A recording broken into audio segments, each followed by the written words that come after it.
Chapter 5. Countdown to Apocalypse. New wine in old bottles.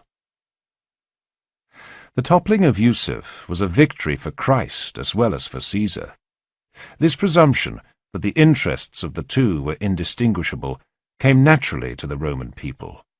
Even those who journeyed beyond the horizons of the Mediterranean and could appreciate the true immensity of the world tended to take for granted that the empire ruled from Constantinople had no rival as a superpower, blessed and protected as it was by God. Even in the far-off island of Taprobane, the land we know today as Sri Lanka, Roman merchants found it easy to put their Persian rivals in the shade. One of them, seeking to demonstrate New Rome's palpable supremacy over Iran Shah, placed 2 gold coins in the local king's palm, one stamped with the image of Caesar, and the other with the head of the Shah.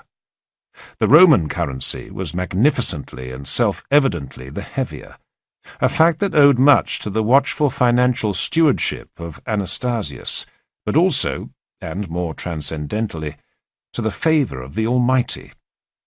As one merchant, an Egyptian who had visited the markets of Ethiopia and navigated the tides of the Persian Gulf, piously put it, "The empire of the Roman people shares directly in the dignity of the kingdom of Christ." Its future was therefore assured. It will never be conquered, not for so long as it serves to promote the spread of the Christian faith. The Church, of course, had been ambitious to plant the cross on the furthermost reaches of the world ever since the time of Paul. That the Roman state had a duty to contribute to this mission was, however, a more radical presumption. Traditionally, the spread of the Christian faith beyond the empire had been the achievement of the weak and humble, prisoners of war, and women abducted into the beds of barbarian chieftains. The overthrow of the Jewish regime in Himyar, however, pointed to the potential of an altogether more muscular approach. This lesson, if obvious to merchants, was hardly one likely to have been missed by Justinian himself. Accordingly, even as he set himself to the suppression of paganism and heresy within the limits of the empire, he fixed his unblinking gaze upon the sump that lay beyond. For the first time in Roman history, the conversion of pagan kings became enshrined as a priority of state. Imperially sponsored missionaries were dispatched east, to the mountainous wilds that stretched beyond the Black Sea, and south past Egypt to the land of Nubia. Here, bred of Justinian's inimitable blend of piety, restlessness, and self-regard, was something fatefully novel, an ethical foreign policy. Missionaries alone, however, could never be expected to bring everyone to Christ. That much was evident. Fortunately, however, in his ambition to shape the world to his own purposes, Justinian could draw on traditions older by far than the Church. Some 60 years before the emperor's accession, a Roman aristocrat in Gaul, despairing at the collapse of imperial authority all around him, had conjured up from the glories of the vanished past a poignant fantasy. An armed Caesar, before whose advance both land and sea will quake, until at last, with the renewed power of his war trumpet, he will serve to rouse the navies of Rome from their sleep. Such a Caesar, of course, had never materialized. Gaul and the entire Roman West had slipped from imperial control. The lands administered directly by the heirs to Augustus and Constantine had been reduced by half. That did not mean, however, that Roman pretensions had in any way been diminished. Quite the contrary. If the empire ruled from Constantinople were truly, as Justinian believed it to be, an earthly reflection of the monarchy of God, then its current truncated state was not merely a crisis of geopolitical proportions, but an offence against the heavens. Christians could not be truly Christian unless they were Roman as well, a presumption with which even some barbarians might concur. In the West, where gangs of one-time foederati had been busy carving up the various provinces, the penalty of success had tended to be a certain nagging status anxiety.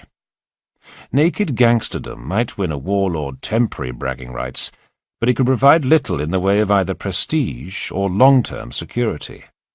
That, however, was precisely where the example of an ancient and ineffably glamorous monarchy had its uses.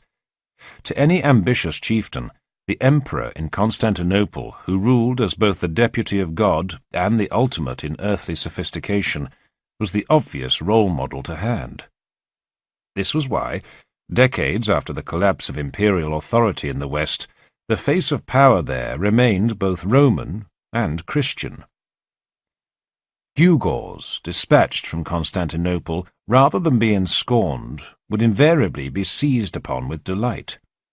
Churches and queens alike had an insatiable appetite for the shimmer of silks from the Eastern Empire. Most prized of all, however, were the antique titles that only Caesar had the power to bestow. In Gaul, when Anastasius appointed the king of a notoriously savage people named the Franks to the consulship, an office that reached back to the earliest days of the Republic, the warlord was so delighted by this mark of esteem that he promptly took to sporting a purple tunic and tossing gold coins to passers-by. Another barbarian king, replying to an embassy from Justin, politely assured the emperor that, "Our homeland is a part of your world, nor does my royal administration in any way reduce your own sovereignty." Total fantasy, of course, but no less mutually flattering for that. Upstart chieftain and distant Caesar, both alike had a stake in pretending that there still existed, in however shadowy a form, a unified empire, Roman and watched over by God. As a result, the brute realities of regime change in the West might often be veiled behind a certain studied ambivalence. Nowhere served as more of a trompe-l'oeil than Italy, that original seat of empire, where the gauze of ambiguity had been woven with a particular brilliance and subtlety. In outward appearance, indeed, it seemed that nothing much had changed since the palmiest days of Roman greatness. In Rome itself, the Senate continued to meet, consuls to be appointed, and chariot races to be run. In Ravenna, the lagoon-girt and therefore readily defensible city on the Adriatic coast that had served the Western Empire as its final capital, the administration remained in the hands of impeccably Roman bureaucrats. Meanwhile, with a solemn and formal show of legality, Constantinople had entrusted the Western Empire's defence to a band of some 20,000 foederati, diverted specially for the purpose from the Balkans, the so-called Easterly or Ostrogoths. Their commander, a one-time hostage in the imperial household by the name of Theodoric, played the part of Caesar's deputy to perfection. Whether addressing crowds in the Forum, slaughtering armies of savages beyond the Alps, or building palaces, aqueducts, and baths, he demonstrated to glorious effect just how Roman a king of foederati might truly be. By the time of his death in 526, he had ruled as the master of Italy for longer than any Caesar, with the exception of Augustus himself. As a result, it seems barely to have crossed the minds of most Italians that they might not still belong to a Roman empire.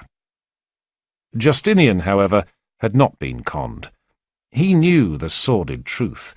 A desperate imperial administration had bribed Theodoric and his Ostrogoths with the offer of Italy to remove them from the doorstep of Constantinople. He knew as well that the burnishing of Rome's awesome inheritance, which he had made his life's mission, required the proper ordering of lost provinces as well as of mildewed laws. Barbarian kings, no matter how sedulously they might ape the manners of a Caesar, were self-evidently an affront to God's wishes for the world.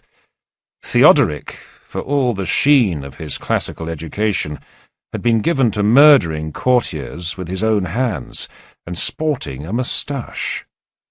And even that was not the worst. Monstrously, 2 whole centuries after the Council of Nicaea, there were churches standing in Ravenna in which it was openly denied that the Son was of one being with the Father.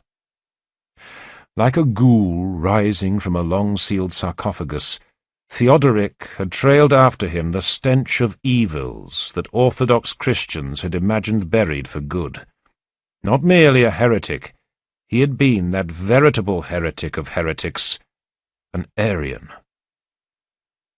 There was in this devotion of Theodoric's to a creed that most Romans had presumed extinct compelling evidence of just how hospitable to otherwise vanished beliefs a wilderness might be.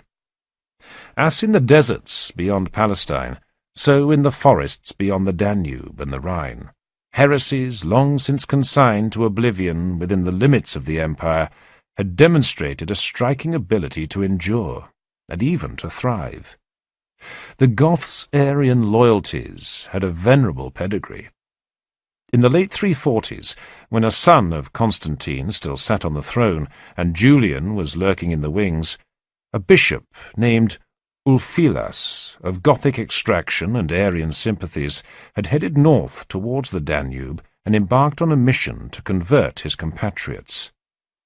If the stories subsequently told about him were something more than fantastical exaggeration, his success had been prodigious. Certainly, within a century of his death, he was being hailed as the Moses of the northern barbarians. This, for people who were all too painfully conscious of Roman snobbery, was a thrilling notion. They too, like the children of Israel, might have been chosen by God to receive a promised land. The consequence was, when a group who called themselves the Good, or Visigoths, succeeded in winning Spain, they pointedly refused to abandon their Arianism in favour of Catholic orthodoxy. Theodoric, too, even after he had won for himself the throne of Italy, clung to his Arian faith with a no less obdurate show of devotion. Granted, he was careful not to force it down the throats of his Roman subjects. "We cannot impose religion," he solemnly declared, "because no one can be made to believe against his will." A statement of principle, no doubt, but calculating as well.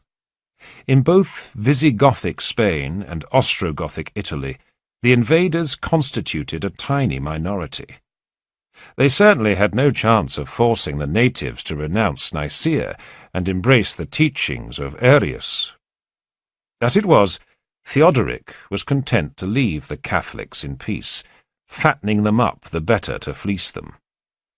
Meanwhile, even as he played with dazzling skill and sophistication at being a Roman, his Arian faith helped him to forge an ever more distinctive identity for himself and his followers, recruited as they were from a number of disparate sources. Long hair, an aptitude for running people through with lances while ululating loudly on horseback, and an emphasis on the humanity of Christ. Such were the markers of Italy's new elite. A Goth on the make, so Theodoric had once ruefully observed, wishes to be like a Roman, but only a poor Roman would wish to be a Goth. This appraisal, however, might have been unduly pessimistic. A few decades into his reign in Ravenna, there was no shortage of high-born Romans eager to master his native tongue. Given time, who knew just how Gothic they might end up? But time, as events were to prove, was running out. No sooner had Justinian signed up to the optimistically titled Eternal Peace with Khusro in 532 than he was turning his gaze westwards. Most of his advisers, well aware that the war with Persia had emptied the treasury so assiduously filled by Anastasius, were appalled. Justinian imperiously brushed aside all muttered objections. In a dream, an African bishop, martyred a few decades previously on a bonfire, had urged the emperor to conquer Carthage, which for almost a century had been lost to the Roman people. Who could doubt, then, that Christ was all in favour of the emperor's new initiative? Certainly the bishop's murderers, a gang of unregenerate savages named the Vandals, could hardly have done more to brand themselves as enemies of God. Their theft of the wealthy cities and fertile wheat fields of North Africa had been only the first step in their career of iniquity. Like the Ostrogoths, the Vandals were Arians. Unlike the Ostrogoths, they had been prompted by a blend of paranoia, fanaticism, and their own force of numbers to strip the Catholic Church of all its privileges, to persecute its leaders, and to proclaim Arianism their state religion. Well then might Justinian thunderously denounce them as the enemies alike of soul and body.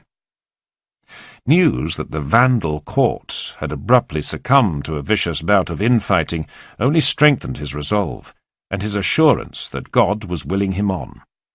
Accordingly, it was not Italy, but Africa upon which Justinian first set his sights. In 533, when a great war fleet that had been assembled off the imperial palace weighed anchor and departed the Bosphorus, most of those watching it glide towards the setting of the sun feared the worst. Cavalry and infantry totalled only 18,000 men, and although their commander was Belisarius, the general who had so brilliantly defeated the Persians at Dara, the Roman military's record since then did not inspire any great confidence. Before long, though, the people of Constantinople would be thrilling to a catalogue of barely believable accomplishments. The Roman task force, disembarking on African soil after a voyage of 2 months, briskly marched on Carthage, routed the enemy in a couple of great battles, and forced their surrender. The churches and cathedrals of North Africa, cleansed of all traces of Arianism, were lovingly restored to Catholic worship. Meanwhile, the defeated Vandal king, transported to Constantinople along with all his treasure, was paraded in chains before the cheering crowds of the Hippodrome. "Vanity of vanities," he was heard to mutter wistfully. "All is vanity." Hardly, of course, a message for which Justinian had much time, and sure enough, buoyed by his stunning victory, he did not hesitate to press for further conquests. In 535, Belisarius duly swept down with a fresh war fleet upon Sicily, where the garrison of Ostrogoths was routed with promising ease. A year later, and the long-awaited invasion of Italy itself was launched. By the early winter of 536, Belisarius was advancing upon Rome, and, on the 9th of December, at the prompting of the city's bishop, the ancient capital opened its gates to the imperial forces. So it was, as an aide to Belisarius exulted, that Rome once again, after a period of 60 years, became subject to the Romans. Which was, of course, to overlook the awkward fact that Italy, officially at any rate, had never ceased to be subject to the Romans. Certainly, to the Italians themselves, the news that they were being liberated came as something of a surprise. If there were many who welcomed with open arms what Justinian grandly termed a renewal of the Roman world, then there were many more who despaired of the slaughter and impoverishment that this renewal seemed to mean in practice. The Ostrogoths, unlike the Vandals, displayed an infuriating reluctance to crumple. Only a few weeks after the fall of Rome to Belisarius, they were back, camped out in such prodigious numbers before the walls of the city that the people of Rome, who were entirely unacquainted with the evils of war and siege, hurried to their liberator and begged him to capitulate. Belisarius, playing the role of an antique hero from the city's distant past to perfection, sternly refused. 1 year and 9 days later, after an immensely creative and obdurate defence, it was the Ostrogoths who were obliged to retreat. By then, though, the one-time head of the world had effectively been decapitated. Rome's aqueducts, which for centuries had provided the city with its lifeblood of water, had been ruined beyond repair, its baths emptied, its harbours destroyed, its watermills clogged with corpses, its senators, those who had not been captured and executed by the indignant Ostrogoths, reduced to beggary. Even worse was to follow. By 538, famine was rife across central Italy. Food shortages were so severe that innkeepers, so it was credibly reported, were reduced to spit-roasting the occasional guest just to get by. The following year, the Ostrogoths, signalling as brutally as they could their determination to continue the fight, wiped out the city of Milan, Here, even to someone as supremely self-confident as Justinian, was unmistakable evidence that not everything was going according to plan. Visionary the emperor might have been, but not to the point of pig-headed impracticality. The gamble that he had taken in overriding the instinctive caution of his treasurers and launching his Western wars had already brought him impressive winnings.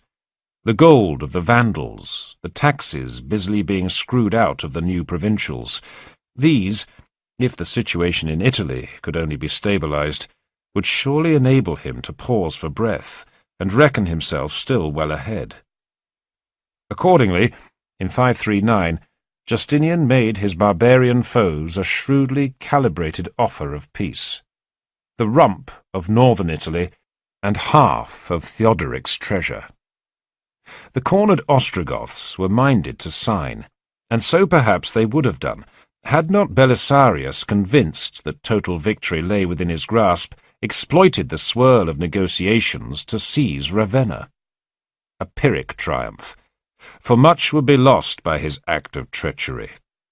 Justinian's offer of peace, unsurprisingly, was rejected out of hand. The Ostrogoths picked up their lances once again. The murderous conflict ground on. As for Belisarius, his star was left much diminished. Recalled to Constantinople, he was greeted by his master with a notable froideur.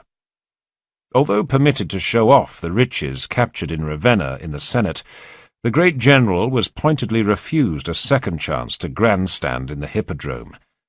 To the general's admirers, this appeared the rankest ingratitude, but Justinian, scanning not merely the western front, but the entire sweep of his empire, could appreciate better than anyone the opportunity that Belisarius had lost him.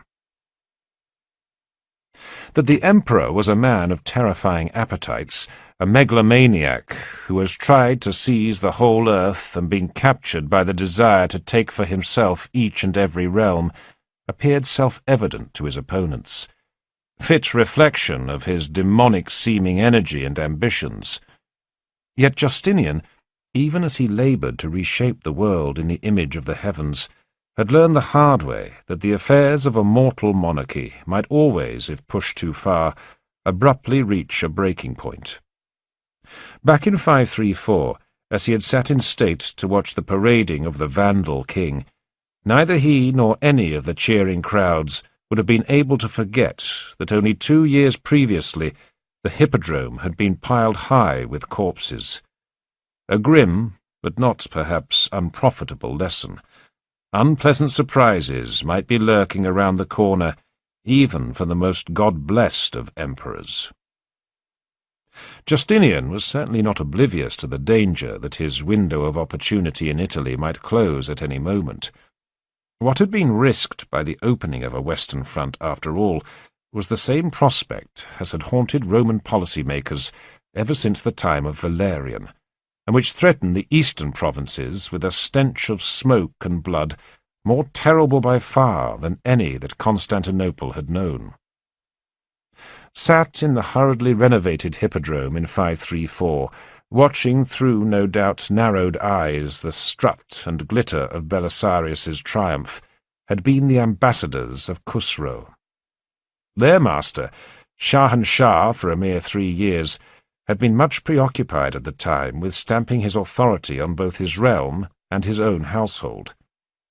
Even as Justinian's armies were sweeping westwards, the young King of Kings had been fighting for his life against a coup led by his uncle.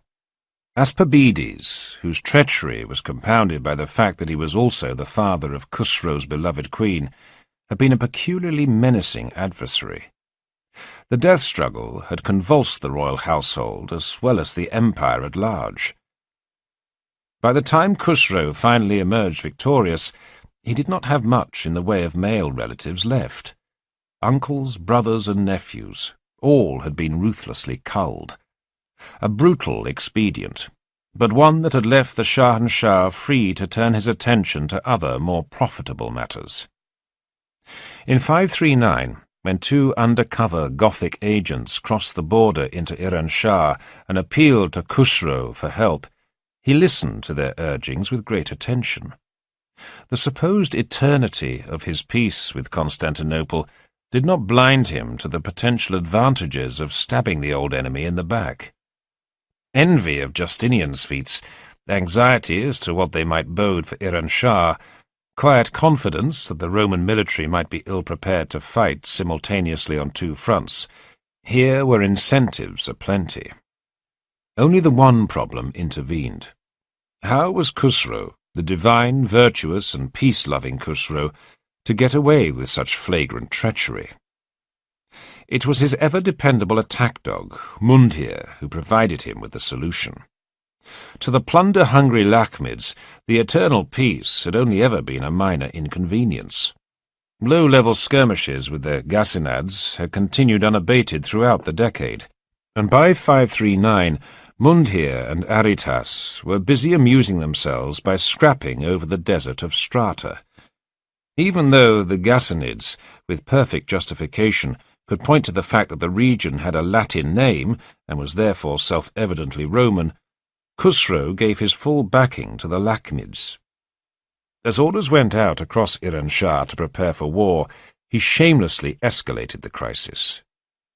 By the spring of 540, he had worked himself up into a fury so self-righteous that he could feel himself perfectly justified in breaking the eternal peace with the Romans. Riding at the head of a mighty strike force, the King of Kings headed west out of Ctesiphon along the Euphrates towards the border. Unlike his father 4 decades previously, though, Khusro did not intend to waste his energies battering the defences of the frontier itself. Rather, he planned to bypass them. Beyond him and his army, rich, fat, and tantalizing, lay the cities of Syria. Khusro, by striking hard and deep at the very vitals of the province, aimed to put his great adversary to a searching test. Just how much of a distraction had Justinian's wars in the West been to his level of preparedness at the opposite end of the empire? The grim truth was that few of the cities now in the path of the wind of the East boasted walls to compare with those that girded Dara. Fortifications built centuries earlier were in a state of crumbling disrepair. Nor was that the limit of dilapidation in the province. Cities across Syria appeared to have been swamped with squatters. Buildings that once lent them an aura of sumptuous monumentality had increasingly been converted into public quarries, so that in the centre of many a city, one-time splendid temples or arenas were now nothing but vagrant-filled shells. Elsewhere, too, contours were similarly being lost, whether in statue-lined squares or along grand processional avenues, as public space after public space vanished beneath a sprawl of makeshift stores and workshops. What had originally been broad, marble-paved thoroughfares were becoming ever narrower, meandering, donkey-crowded lanes.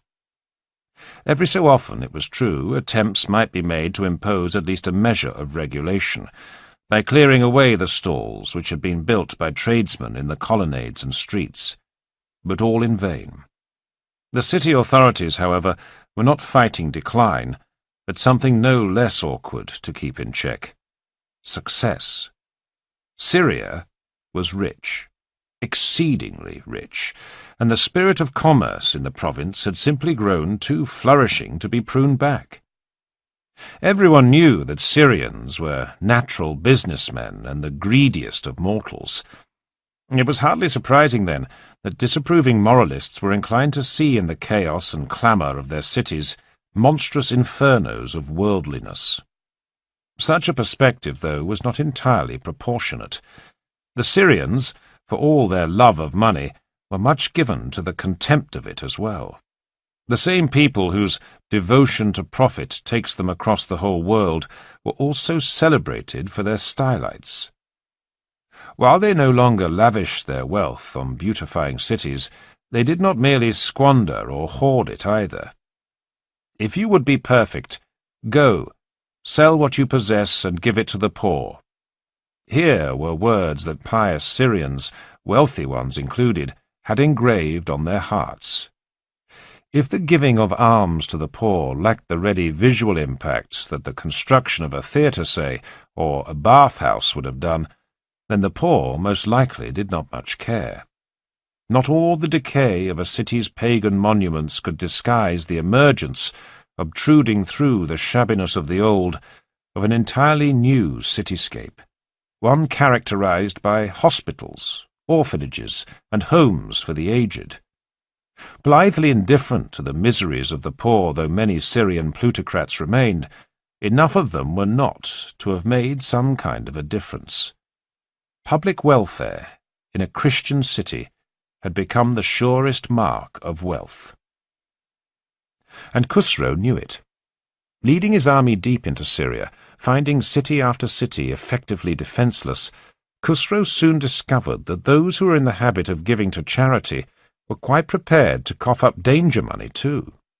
Bishops, frantic to protect their flocks from annihilation, had only to catch a rumour of the Shah's approach, and they would scrabble to meet his demands for gold, no matter how outrageous. But Khusro, even as he swaggered and plundered his way across Syria, had more in mind than mere extortion. He wanted to stage a spectacular. Accordingly, he aimed directly for the richest prize of all, the fair crown of the East, a city so globally celebrated that scholars in the far-off land of China invariably muddled it with Constantinople. Antioch. News of the Persian advance in Antioch itself threw the citizens into a state of disbelieving panic.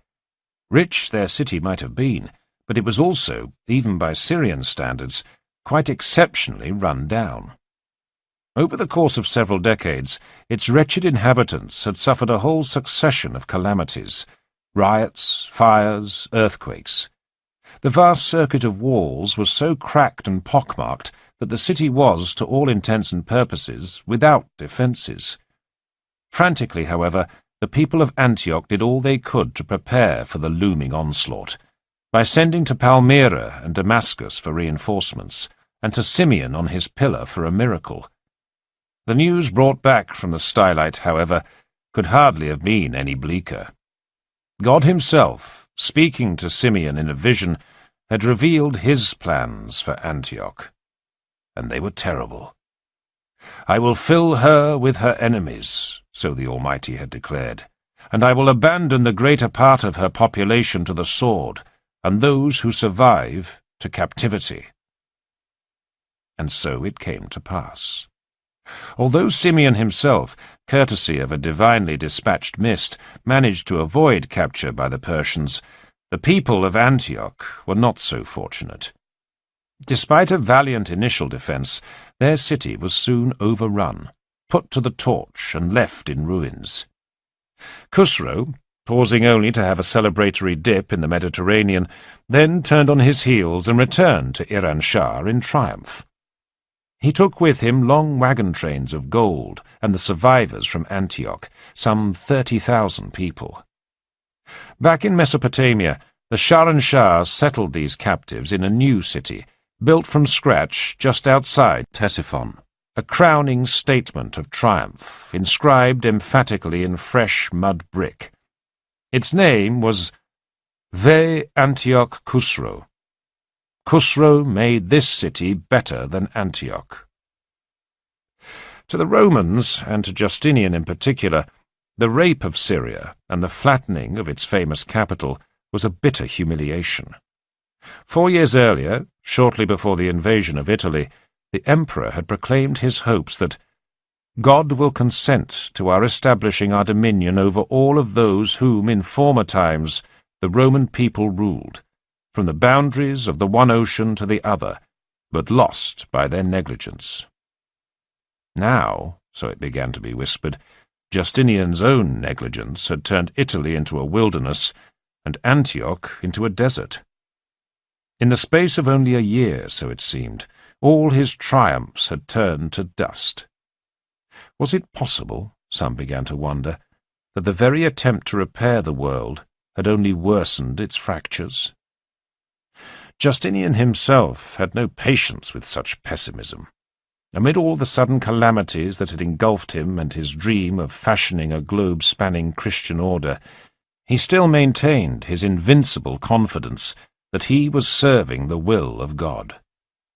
But disaster was not done with him yet.